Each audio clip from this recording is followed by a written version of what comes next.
إن الحمد لله نحمده ونستعينه ونستغفره ونستهديه ونعوذ بالله من شرور أنفسنا وسيئات أعمالنا من يهده الله فلا مضل له ومن يضلله فلا هادي له أشهد أن لا إله إلا الله وحده لا شريك له حصنا بخير كتاب أنزل وأكرمنا بخير نبي أرسل وأتم علينا النعمة بخير دين شرع وأشهد أن محمدا عبده ورسوله بلغ الرسالة وأدى الأمانة ونصح الأمة وجاهد في سبيله حق جهاده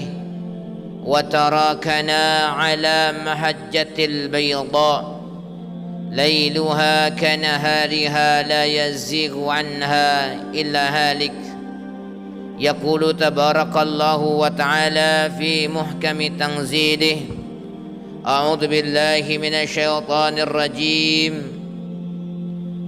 يا أيها الذين آمنوا اتقوا الله حق تقاته ولا تموتن إلا وأنتم مسلمون وقال أيضا يا أيها الذين آمنوا توبوا إلى الله توبة نصوحا عسى ربكم أن يكفر عنكم سيئاتكم ويدخلكم جنات تجري من تحتها الأنهار وقال رسول الله صلى الله عليه وسلم اتق الله حيثما كنت وأتبع السيئة الحسنة تمحها وخالق الناس بخلق حسن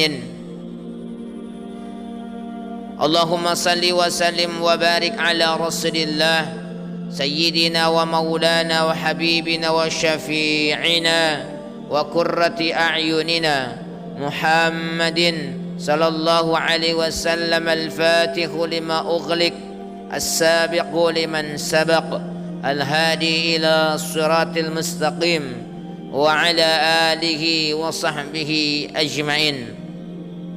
Hadirin jamaah salat Jumat yang berbahagia, mari kita menguatkan, mengokohkan nilai-nilai ketauhidan kita kepada Allah Subhanahu wa taala dengan meyakini dalam pikiran, ucapan dan perbuatan kita bahwa segala pujian, segala sanjungan adalah hak Allah Subhanahu wa taala semata, karena Allah yang Maha Pencipta, Maha Pemberi rizki, Maha memiliki dan menguasai secara hakiki, mengatur sedemikian rupa semesta dan jagat raya ini. Maka ucapan syukur kita, rasa kagum kita tidak boleh ditujukan melainkan hanya kepada Dia Allah Subhanahu wa taala. Salawat dan salam kepada baginda Rasulullah Muhammad sallallahu alaihi wasallam.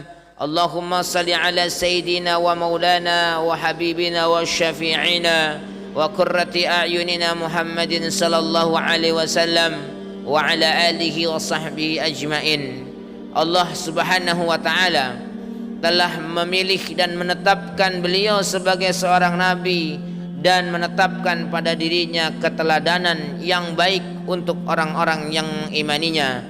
Laqad kana lakum fi rasulillahi uswatun hasanah liman kana yarjullaha wal yawmal akhirah wa dzakarallaha katsira.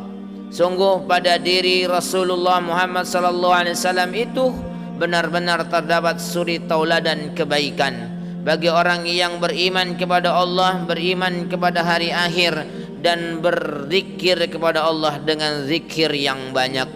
Hadirin jamaah yang dimuliakan Allah Subhanahu wa taala. Momentum ritual pelaksanaan salat Jumat adalah satu ritual yang diantaranya bertujuan untuk meningkatkan ketakwaan kita kepada Allah Subhanahu wa taala. Bahkan para ulama memilih kata wasiat takwa harus ada di dalam setiap khutbah Jumat. Seakan-akan seseorang itu mendapatkan wasiat karena wasiat itu terkait dengan keterbatasan usia, sehingga boleh jadi di antara kita tidak tahu akan bertemu dengan Jumat yang akan datang ataupun tidak. Oleh karena itu, mari kita tingkatkan ketakwaan kita kepada Allah dengan melaksanakan seluruh perintahnya tanpa tebang pilih, dengan kadar maksimal kemampuan kita.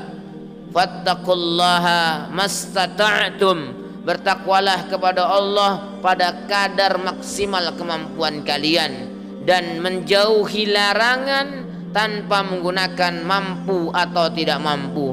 Kalau larangan itu harus ditinggalkan, baik kita merasa mampu ataupun merasa tidak mampu, karena meninggalkan sesuatu itu sifatnya lebih pada pasif dan menahan diri kita dari melakukan pergerakan. Dan kita jadikan ketakwaan itu sebagai bekal kita menghadapi problematika kehidupan kita di dunia dan problematika kita ketika berada di alam barzah hingga sampai di alam akhirat.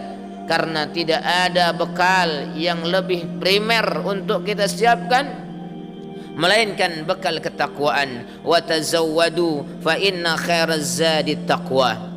Hadirin jamaah yang berbahagia, idealnya orang yang beriman itu senantiasa melaksanakan perintah Allah, dan idealnya tidak melakukan perbuatan yang dilarang oleh Allah. Namun jiwa-jiwa manusia, jiwa-jiwa kita itu tidak berada dalam kondisi yang sama pada sepanjang waktu kehidupan yang kita lalui. Jiwa kita kadang tertarik untuk melakukan kesalihan. Jiwa kita kadang tertarik untuk melakukan perbuatan fujur. Oleh karena itu dalam Al-Quran, jiwa-jiwa manusia itu dikategorikan dalam 3 kondisi setidak-tidaknya.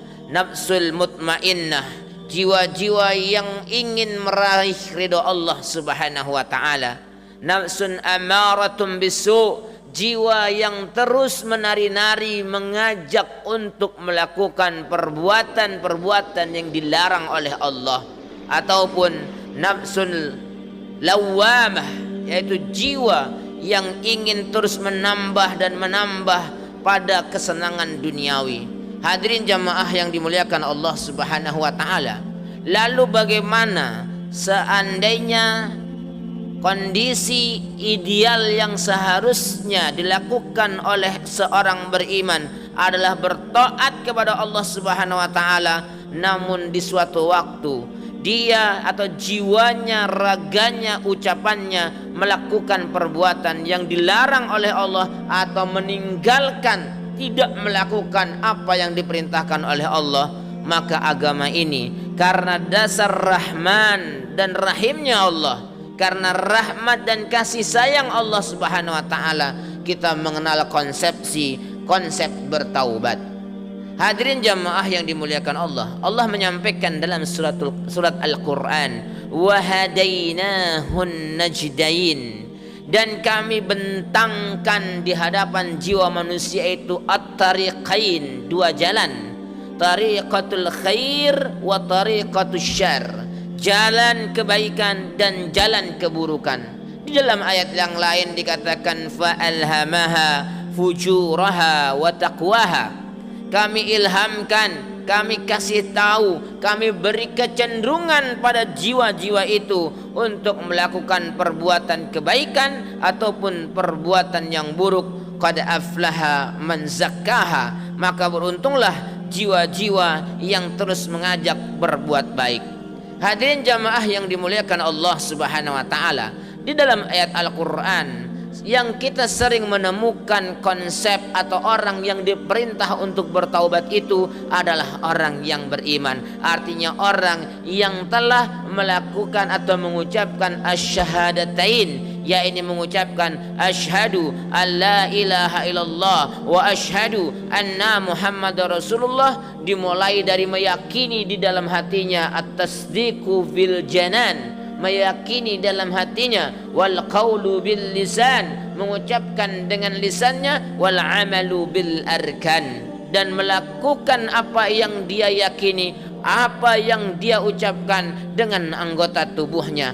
Inilah dikatakan at-tasdiq. Kejujuran keimanan seseorang itu bermula atau sama posisinya antara yang dipikirkan dan diyakini dengan yang diucapkan dan dilakukan. Hadirin, mari kita lihat bagaimana Allah Subhanahu wa taala memerintahkan orang beriman untuk bertaubat. Wa tubu ilallahi jami'an ayyuhal mu'minun la'allakum tuflihun. Dan bertaubatlah kamu sekalian kepada Allah, hai orang-orang yang beriman, supaya kamu menjadi orang yang beruntung. Surat An-Nur ayat 31. Atau di ayat di surat At-Tahrim Allah menyampaikan, ya ayyuhalladzina amanu tubu ilallahi taubatan nasuha. Hai orang-orang yang beriman, bertaubatlah kalian kepada Allah dengan taubat yang sebenar-benarnya. Taubat ini diperuntukkan untuk orang beriman karena dalam konsepsi orang non-muslim, taubatnya adalah cuman berpindah keyakinan, berpindah dari meyakini Allah SWT sebagai Tuhan dan penciptanya, kemudian siapa nabi yang dulu dia yakini, menuju meyakini Nabi Muhammad SAW sebagai khatimul anbiya wal mursalin. Sungguh mudah pertaubatan mereka, yaitu dari bukan menjadi orang Islam menjadi orang Islam, cukup dengan mengucapkan asyhadu alla ilaha illallah wa asyhadu anna muhammadar rasulullah. Jika dia meninggal setelah mengucapkan itu, maka dia akan mendapatkan surganya Allah Subhanahu wa taala, karena baginda Rasulullah menyampaikan al-islamu yamhu ma qablahu. Islam itu menghapuskan orang yang masuk Islam itu, dengan dia masuk Islam itu dosa-dosa yang dia lakukan sebelum dia masuk Islam diampuni dan dihapuskan oleh Allah Subhanahu wa taala, dan ucapan syahadatnya menjadi jalan untuk mendapatkan surga. Lalu bagaimana dengan kita yang telah bertahun-tahun masuk ke dalam agama ini? Disitulah kenapa ayat-ayat Al-Quran mengingatkan kita, karena ketika seseorang telah masuk ke dalam agama ini dan dia diberikan kepanjangan umur untuk terus beraktivitas, ada kewajiban-kewajiban yang melekat bersama tugas pokok dan fungsinya sebagai manusia. Hadirin jamaah yang dimuliakan Allah Subhanahu wa taala, bukankah Allah menyampaikan wa ma khalaqtul jinna wal insa illa liya'budun? Tidaklah aku ciptakan jin dan manusia melainkan untuk beribadah. Di ayat yang lain juga dia sampaikan, ya ayuhan nas, hai sekalian manusia, u'budu rabbakum, sembahlah Tuhan kalian, alladzi khalaqakum walladzina min qablikum, yang telah menciptakan kalian dan orang-orang sebelum kalian. Namun sekali lagi, itu adalah kondisi yang harusnya ideal terjadi, dan kita hidup di dunia ini tidak sendirian, tidak berdiri sendiri. Ada satu ciptaan Allah Subhanahu wa taala sebagai ujian, liyabluwakum ayyukum ahsanu amala, untuk menguji siapa yang paling ikhlas beribadah kepada Allah dan paling cinta kepada Rasulnya. Maka ada godaan-godaan, ada setan yang ingin mencari teman untuk merasakan kepedihan neraka. Di saat itulah teman-teman sekalian, hadirin jamaah yang dimuliakan Allah Subhanahu wa taala, konsep taubat berlaku pada orang beriman, dan konsep taubat tidak berlaku bagi setan dan tentara-tentaranya. Walaupun setan itu tahu bahwasanya Allah akan mengadabnya, tapi mereka tidak mendapatkan kesempatan untuk bisa bertobat karena posisi yang telah Allah Subhanahu wa taala berikan kepada mereka. Berbeda dengan jin dan manusia. Manusia ada yang mukmin, manusia ada yang kafir, manusia ada yang taat, ada yang maksiat. Jin juga demikian, mereka punya kesempatan untuk bertaubat.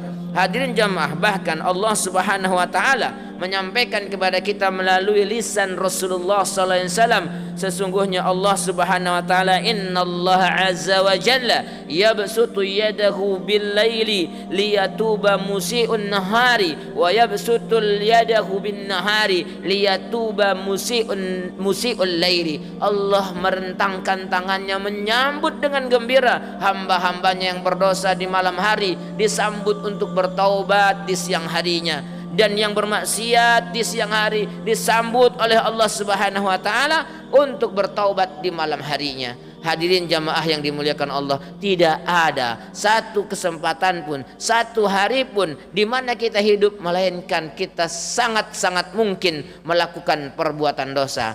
Namun kendati ada konsepsi taubat, kita harus ingat bahwasanya pertaubatan kita akan diterima Allah apabila syarat dan ketentuan yang Allah tentukan kita perhatikan. Makanya ketika Fir'aun la'natullah mengucapkan kalimat pertaubatannya, bahkan Fir'aun mengucapkan kalimat pertaubatannya dengan kalimat inni amantu bi rabbi Musa wa Harun, aku beriman kepada Tuhannya Musa dan Tuhannya Harun.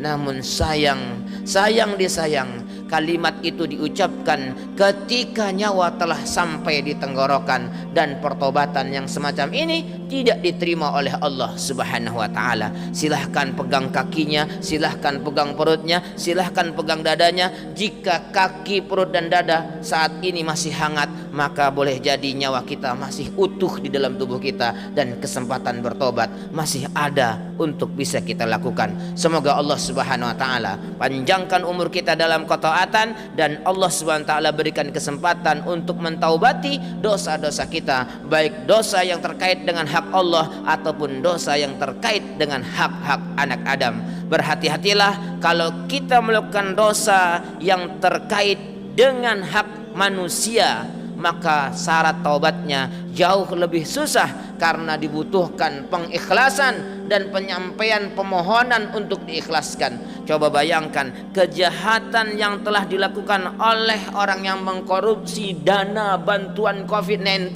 Dia harus mendatangi setiap orang yang berhak untuk mendapatkan bantuan COVID-19 itu hingga mereka mengikhlaskannya. Maka itu adalah kecelakaan, itu adalah kesengsaraan yang sangat-sangat besar bagi pelakunya dan para penikmatnya. Semoga Allah berikan kesempatan kepada kita dan mereka semua untuk bertaubat dengan taubatan nasuha. Aqulu qauli hadza wastaghfiru minkum wastaghfiru innahu huwal ghafurur rahim.